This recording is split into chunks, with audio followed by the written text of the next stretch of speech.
This is day 10 of Advent of Cyber 2023, and this challenge is called Inject the Halls with EXEC Queries. The Best Festival company started receiving many reports that their company website, bestfestival.thm, is displaying some concerning information about the state of Christmas this year. After looking into the matter, Santa Security Operations Center, SSOC, confirmed that the company website has been hijacked and ultimately defaced, causing significant reputational damage. To make matters worse, the web development team has been locked out of the web server as the user credentials have been changed. With no other way to revert the changes, Elf from Exploit Red has been tasked with attempting to hack back into the server to regain access. After conducting some initial research, Elf Forensic McBloy came across a forum post made on the popular black hat hacking internet forum Jingle Hacks. The post, made earlier in the month, explains that the poster is auctioning off several active vulnerabilities related to Best Festival company systems. This forum post surely explains the havoc that has gone on over the past week. Armed with this knowledge, Elf Exploit McRed began testing the company website from the outside to find the vulnerability components that led to the server compromise.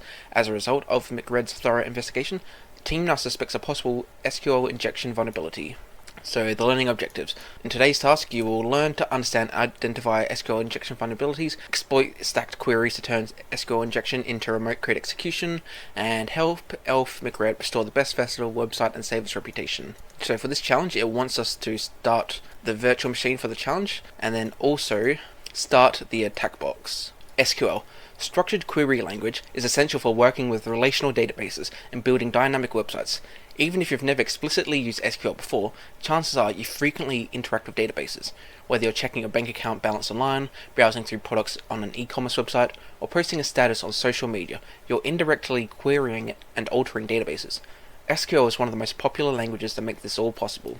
Relational databases are structured data collections organized into tables, each consisting of various rows and columns. Within these collections, tables are interconnected with predefined relationships, facilitating efficient data organization and retrieval. For example, an e-commerce relational database might include tables for customers, orders, and products, with the relationships defined to link customer information to their respective orders through the use of identifiers. So we see we have a customer here, and then products here. Then we have an order, and the order has a customer within it, and then product ordered. So the orders have a link to the customer, and then also a link to the product. SQL provides a original way to query, insert, update, and delete the data stored in these tables, allowing you to retrieve and alter databases as needed. A website or application that relies on the database must dynamically generate SQL queries and send them to the database engine to fetch or update the necessary data. The syntax of SQL queries is based on English and consists of structured commands using keywords like select, from, where, and join to express operations in a natural language-like way. We'll leverage an example of a database table to represent the tracking and cataloging of Christmas tree ornaments. The table and structure might look something like this. So we have a table which has columns for ornament ID, elf ID, color, category, material, and date created. In this simple example above, we have a defined database table called table ornaments to store ornaments with various columns that provide characteristics or qualities related to each item. We can run various SQL queries against the table to retrieve, update, or delete specific data. So for example, what this query says is to select everything from the table ornaments table where the material equals wood. This one says select the ornament ID, color, category from the table ornaments where the elf ID is 102. This query says insert into the table ornaments table. So in other words, create a new row in the table, and we're specifying the columns that we want to be using, so ornament ID, elf ID, color, category, material, date created, and price. And for those columns, we'll be inserting the values of 5, 105, blue, star, glass, this date, and a 4.99. PHP is a popular general-purpose scripting language that plays a crucial role in web development. It enables developers to create dynamic and interactive websites by generating HTML content on the server and delivering it to the client's web browser. PHP's versatility and seamless integration with SQL databases make it a powerful tool for building feature-rich dynamic web applications. PHP is a server-side scripting language, meaning the code is executed on the web server before the final HTML is sent to the user's browser. Unlike client-side technologies like HTML, CSS, and JavaScript, PHP allows developers to perform various server-side tasks, such as connecting to a wide range of databases, executing SQL queries, processing form data, and dynamically generating web content. The most common way for PHP to connect to an SQL database is using the PHP Data Objects extension, or specific database server drivers like MySQLi for MySQL, SQL Server for Microsoft SQL Server. The connection is typically established by providing parameters such as the host, username, password, and database name. After establishing a database connection, we can execute SQL queries through PHP and dynamically generate HTML content based on the return data to display information such as user profiles, product listings, or blog articles. Returning to our example, if we want our PHP script to fetch information regarding any green colored elements, we could introduce the following lines. So we're creating a variable called query, and we've put the SQL query into it which says select everything from the table ornaments table where the color equals green. And then we're running the SQL Server query function where we're passing it into a connection and then our query. It runs our query on the connection. So first connects to the database, runs a query on it, and then returns the results into the result variable. User input. While the ability to execute SQL queries in PHP allows us to interact with our database, the real power of database-driven web applications lies in making these queries dynamic. In our previous example, we hard-coded the query to fetch green ornaments. However, real-world applications often require users to interact with the data. For instance, let's imagine we want to provide users with the ability to search for ornaments of their choice. In this case, we need to create dynamic queries that can be adjusted based on user input. One common way to take in user-supplied data in web applications is through GET parameters. These parameters are typically appended to the URL and can be accessed by PHP. They allow users to specify their search criteria or input, making it a valuable tool for interactive web applications. We could create a simple search form with an input field for users to specify the color of ornaments they want. Upon submitting the form, the website makes a GET request to the search results page, including the user's search parameters within the URL.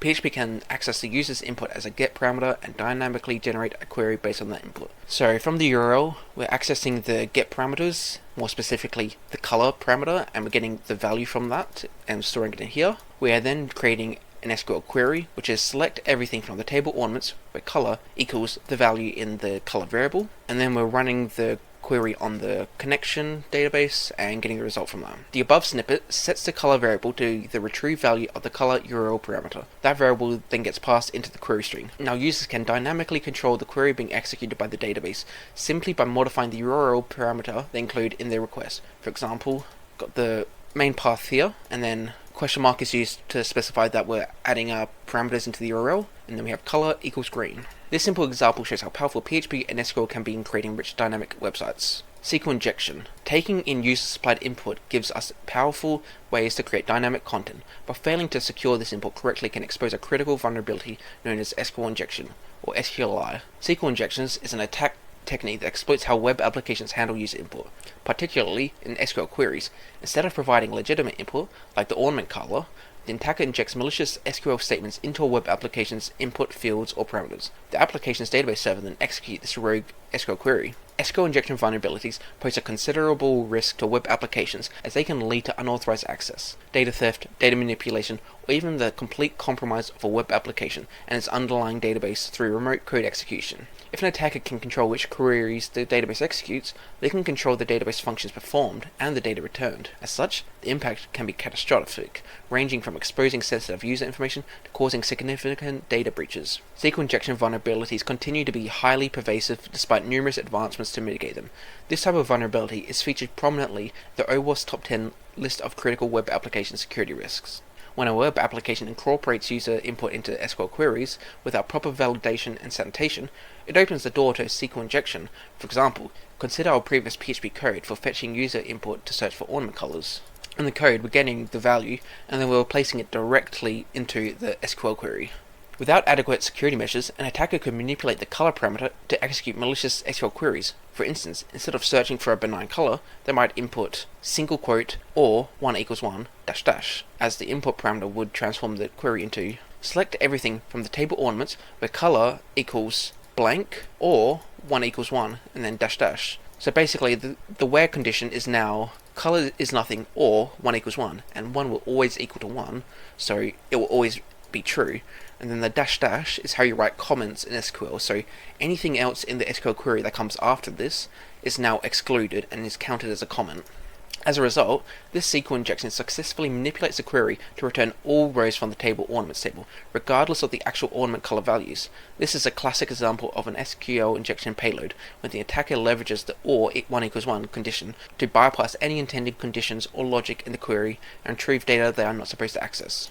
A caution around OR 1 equals 1. It's crucial to emphasize the potential risks of using the OR 1 equals 1 payload.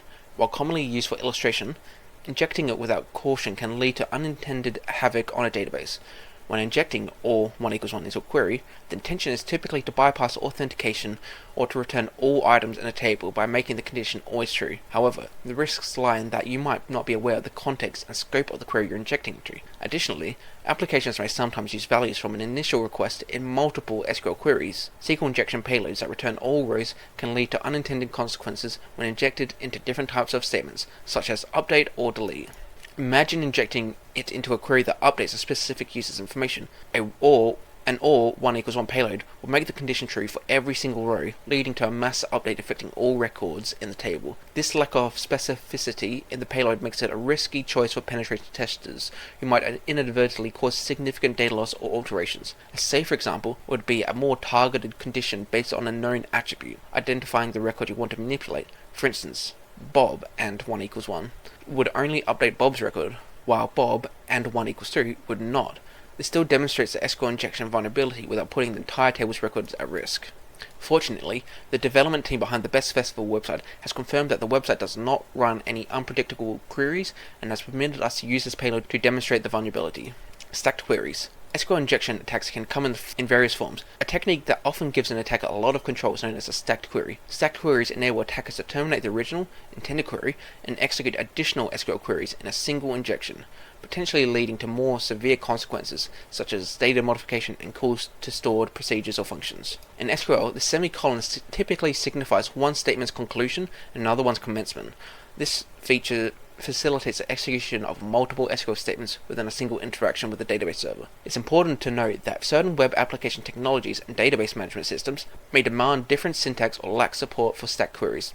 Consequently, enumeration is essential for precision when conducting injection attacks. Suppose our attacker in the previous example wants to go beyond just retrieving all rows and intends to insert some malicious data into the database. They can modify the previous injection payload to this. So they just add a semicolon at the end to end the previous query, then insert into table ornaments, elf ID, color, category, material price, and their own information. So when the web application processes this input, here's the resulting query. So it runs the initial query where color equals blank, then we'll go semicolon to end that initial query, then it will run the insert query. As a result, the attacker successfully ends the original query using a semicolon and introduces an additional SQL statement to insert malicious data into the table ornaments table. This showcases the potential impact of stacked queries, allowing attackers to not only manipulate the retrieved data, but also perform permanent data modification. Testing for SQL injection. Testing for SQL injection is a critical aspect of web application security assessment. It involves probing the application to identify vulnerabilities where an attacker can manipulate user-supplied input to execute unauthorized SQL queries. To continue our mission, let's navigate to the Deface Best Festival company website to see if we can identify vulnerable input that leads to SQL injection. If you haven't already, click the Start Machine, which you already have. So we now have both machines up. So this is the attack box where you'll open your web browser. And you can see here it's got the URL for my virtual machine for this challenge, so we will paste that into here, and then we will paste that into the web browser there. Although for this challenge I'm going to go full screen, just so we can clearly see what we're looking at. So we've now got the website open, and you can see it's got a bunch of words crossed out and replaced with ones which they wouldn't want. So our cheerful elves have been changed to our mischievous elves. So we'll go back. Navigating the website as an end user to understand its functionality and offerings is a great place to start. The manual enumeration allows us to identify the areas in the application where user input is accepted and use in SQL queries. This can include search fields, login forms, and any input fields that interact with the database. You may need to navigate to the correct page containing the vulnerable component, so be sure to click on any buttons or links you find. Browse the website manually until you find a form that accepts user input and might be querying a database. After locating the GIF search feature, we can confirm our suspicions by simply filling out the form with expected values. So if we go here, GIF search sounds like a place we can look, and start my GIF search. And we can see here it has a form which will allow us to input information into it. After clicking search, the website redirects to the results page. We can identify some interesting URL query parameters by looking at the URL in our browser. So you can see it's got parameters for age, interests, and budget. Now that we've identified an area of the website where user input is accepted and used to generate dynamic SQL queries, we can test if it's vulnerable to any injection attack. To do this, we can alter the parameters to test how the application handles unexpected characters. So let's put some values in. We'll do search. So we've got a list of toys here. So now let's try budget equals single quote or 1 equals 1 and semicolon dash dash. See if that does anything. That has ran, And as we can see, we've now got a whole page's worth of toys. So we've confirmed that SQL injection is possible on this page. What we could also do, as it showed in that example, in the one they did, they just put a single quote next to age and they got an error returned. As you can see in that message here, it's saying Microsoft, so it's probably safe to assume it's a Microsoft SQL Server that's being used. But let's change age to quote, and then we will change budget back to a number, so we can clearly see the error ourselves. Accidentally entered too early, but we'll quickly do that. Okay, so it's giving us some important information. We know what driver is being used to make queries to the database. So ODBC driver 17 for SQL Server. So the error received is a huge breakthrough, as it gives us more details on the underlying database management system powering this website and confirms that the user input is unsanitized. This error message shows that Microsoft SQL Server is the database manager due to the banners and driver information between the squares. The information we gathered will soon be helpful. Error message enumeration is critical to SQL injection testing because it equips attackers with valuable information for crafting more precise, effective attack payloads. Because of this, it's always essential to monitor and sanitize error messages to prevent sensitive information from leaking. Although we don't have access to the source code, at this point we can visualize what the underlying PHP script might look like. So we're getting the parameters, and the parameters are being directly injected in, and then it just gets ran. So as seen above, the script is likely to extract the values from the URL parameters in an unsanitized way, directly inserting them into the SQL query to be executed. If we break out of the hard-coded query by injecting our own SQL syntax, we can manipulate the request and consequently the return data. Let's attempt to leverage this. So it did the same thing as we did before, and you get a whole load of toys being sent back. So we've successfully dumped the database table and returned all 636 rows to the page. This is a very simple example and a suitable proof of concept that this website is vulnerable to SQL injection. However, it's unlikely that the attacker who defaced the Best Festival company did so by returning GIF results. Let's explore possible methods to execute system commands via our newly found attack vector. So as mentioned, stacked queries can be used to call stored procedures or functions with a database management system. You can think of stored procedures as extended functions offered by certain database systems, serving various purposes such as enhancing performance and security and encapsulating complex database logic. Microsoft SQL Server stored procedure xp_cm shell is a specific command that allows for executing operating system calls. If we can exploit a stacked query to call a stored procedure, we might be able to run operating system calls and obtain remote code execution. As we previously confirmed, the database system in our example is Microsoft SQL Server. With that in mind, let's dive deeper into the xp_cmd shell procedure. So xp_cmd shell is a system extended stored procedure in Microsoft SQL Server that enables the execution of operating system commands and programs from within SQL Server. It provides a mechanism for SQL Server to interact directly with the host machine system's command shell. While it can be a powerful administrative tool, it can also be a security risk if not used cautiously when enabled. Because of the known risks involved, it's highly recommended that its functionality is disabled on production servers, and is by default. However, due to misconfigurations and legacy applications that require it, it's common to see it enabled in the wild. For example, suppose you have an HR management system that needs to export data periodically to a CSV file and upload it to an external server. Instead of using more secure and modern methods like SQL Server integrated services or custom application code, legacy applications may have opted to rely on xp_cmd shell to execute system-level commands to export the data. While this accomplishes the same task, it poses security risks and maintainability risks and grants excess systems access to the SQL Server.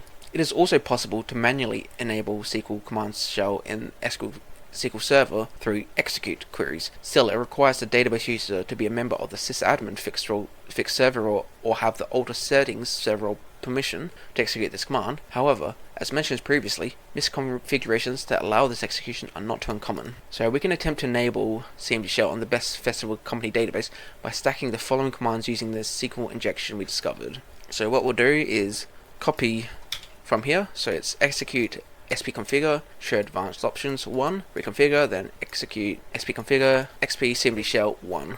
So basically we're enabling for ourselves to be able to show advanced options, and we're enabling for ourselves to be able to run the command shell. So copy this and we will put it into our attack box, and we will then paste it into the URL after the age section, and now enter. So it has said, sorry, your search returned no results, but I assume that it's not meant to return results. By requesting the URL with these parameters, we should be able to execute the stacked queries and enable the CMD shell procedure. With this feature enabled, we can execute a Windows shell command through execute, or exec. Unfortunately, one of the caveats to this approach is that it returns its result as rows of text. This means that typically the output will never be returned to the user since the injection no longer occurs in the original intended query. Because of this, we are often in the dark as to whether our injection worked, but there are ways to validate whether or not our approach is working. So remote code execution. Let's confirm if we have remote code execution by attempting to execute searchutil.exe on the target machine. This command is a native Windows command line program installed as part of the certificate services. It's handy in engagements because it is a binary signed by Microsoft and allows us to make HTTP connections. In our scenario, we can use it to make an HTTP request to download a file from a web server that we control to confirm that the command was executed. To set this up, let's create a malicious payload using MSF Venom, allowing us to eventually upgrade our SQL injected shell into a more standard reverse shell. You can think of a reverse shell as the remote computer, the best festival web server, initiating a connection back to our attack box, which we're listening for. Once the connection is established, we can gain control of the remote system and interact with the target machine directly. This is the opposite of a typical remote access scenario, where the user is a client and the target machine is a server. So MSF Venom is a command line payload generation tool. It's part of Metasploit, a widely used penetration testing and ethical hacking set of utilities. MSF Venom is explicitly designed for payload generation and can be used to generate a Windows executable that, when executed, will make a reverse shell connection back to our attack box. We can run the following command on our Kali machine, the attack box. So we'll copy that, we will paste it into here, and now that we have that in our clipboard, we need to open the terminal, and we will paste that command into there. So MSF Venom, we are using the shell reverse TCP. We are setting the local host to our IP address. So where it says your IP address here, we need to change that. And we know what our IP address is because in the attack box, it has the IP address as the computer name. So for my case, it's 10.10.122.190. So localhost is that. It'll be running on the local port of 4444, and it will run the reverse TCP. So let's enter to have it run. So that should be running now. So change the attack argument in your attack box. Yep, so got all that. So with our payload created, we can set up a quick HTTP server on our attack box using Python to serve the file. So what we'll do, open up another terminal, and we will run this command right here, which is a Python command which will use an HTTP library to run a very basic web server. So paste that into here, and then we paste that into the terminal, and we press enter to run. Okay, I misunderstood the initial query. The initial query that we ran in this terminal was to create the file. So we've got the reverse.exe file created now. So by running the above command, we'll set up a lightweight web server that we can use to serve our payload. All the files in our current directory, including reverse.exe, will be served using this method and will be accessible for the best festival server to download. So what we can do is we have this query right here, which we are going to inject into the website. So we'll go back to age. We will, actually, I forgot to paste it into the clipboard that's in here. So now we've got it in our attack box. We will paste that here, and then we need to change the IP address that's here. So 10.10.122.19. I think 122.190. So if we look at what's actually being ran, so we're executing the CMD shell, we're using the searchutil application, we're going to be caching the URL, and then what we're doing is we're going to our attack box on port 8000, which is what we opened up with Python, and the Python has the reverse.exe file there, so when we go to that location, it's going to send that file back, and what it's doing is it's putting the file into temp and running it. Well, I assume it's running it, but we can enter that, and let's see if we return back to our terminal, we can see that the request was made here, and in theory we should have a shell connection to it. See if I type ls, enter, maybe not, dir, if it's a Windows machine. Okay, maybe we need to carry on reading. So the above SQL statement will call searchutil to download the file from our Python HTTP server, save it to the Windows temp directory for later use. Okay, so it's saved it to the local directory. We haven't actually executed it yet. Okay, right, so the Python server was for downloading the file, and then we now need to make it actually run the file. So we will copy that command, which is netcat, which will allow us to connect to it. We will paste that into here, and in this terminal, we will run that.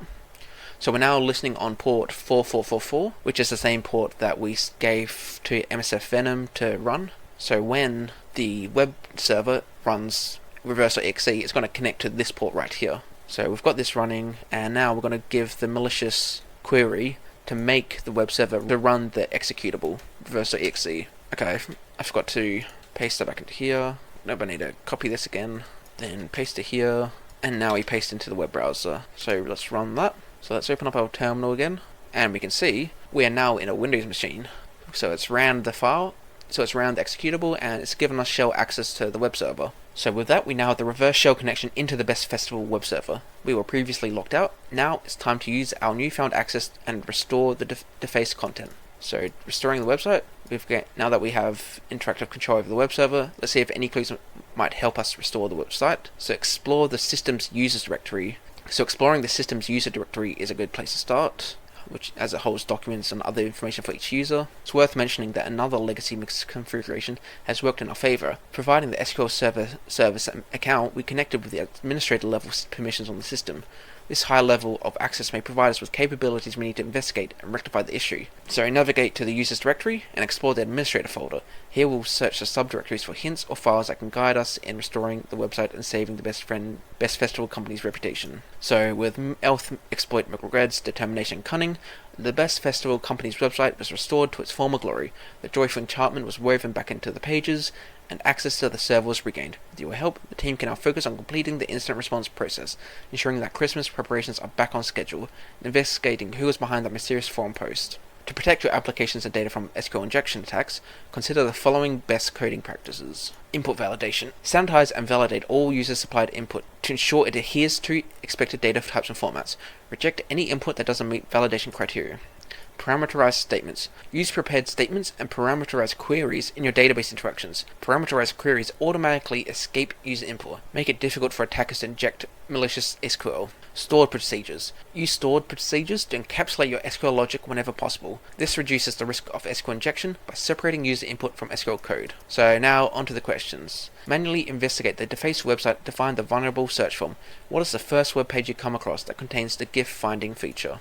So that is /giftresults.php /giftresults.php. Why isn't that working? That is the page. Go to the web page in another browser just so we can keep that URL there in case we need to rerun it. Oh right, it's not gift result, it's gift search. Gift search is where it actually is. Okay, analyze the SQL error message that is returned. What ODBC driver is being used in the backend of the website? So we will go to the form, make a request, and then we will do age equals quote, and it had that information in there. So ODBC driver 17 for SQL Server. So we have that, and we should be able to just paste that here. So inject the 1 = 1 condition into GIF search form. What is the last result in the database? Okay, so we'll now modify this one. So it's got single quote, 1, and we need to do or 1 = 1 and semicolon. Okay, maybe we need to remove, oh, forgot about the comment. So add the dash for comment. Now it's retrieved everything on the page. So if we scroll to the bottom, we have the flag here. So we'll now put that here. What is the flag in the note file Greedster left behind on the system? So now it's time to actually go to the reverse shell that we have on the web server. So we'll turn to the terminal and ls, Windows dir, and what we'll do is cd c:/users, do dir in here, cd administrator. Actually, you can't do tab completion, so you need to manually type everything out. Oh, I spelled administrator wrong, so you need to rewrite that. cd administrator. We're now on that path, type dir, and probably in documents. So type dir documents. Okay, maybe not there. We'll do dir desktop. Actually, we'll go on to the next one, which is what is the flag you receive on the home page after restoring the website? We can see this restore website.bat. So we may as well ./desktop/restore website.bat. Okay, apparently that's not recognizable, so just go to the desktop manually. So now we'll just do restore website.bat. Okay, so it's now restored the website, so we need to go to the main page of the website. So we go to here, and we've got the flag for restoring the website. So put that here, and that's correct. So now we need to find Greedster file. So we need to open up the terminal again. So maybe it's in note.txt. Can we do cat note.txt? Nope. Not actually sure how to open files in just old Windows command prompt. command line. Actually, can we just type in note.txt? So apparently the command is more. So more note.txt. So hey hacker numbers, I received your Bitcoin payment. Thanks again for a speedy transaction. After you gain access to the server, you can deface the website by running the deface website bat script. Feel free to dump the database and steal whatever you want. If you need to revert the changes back to the original site for any reason, just run restore website bat from the same directory. Also, I shouldn't need to mention this, but please delete this note file after defacing the website. Do not let this hack tie back to me. Readster. And there is the flag there. So we will put that into here and submit. And that is day 10 of Advent of Cyber 2023 completed. If you like this video, make sure to like and subscribe so you can watch me complete the rest of these challenges.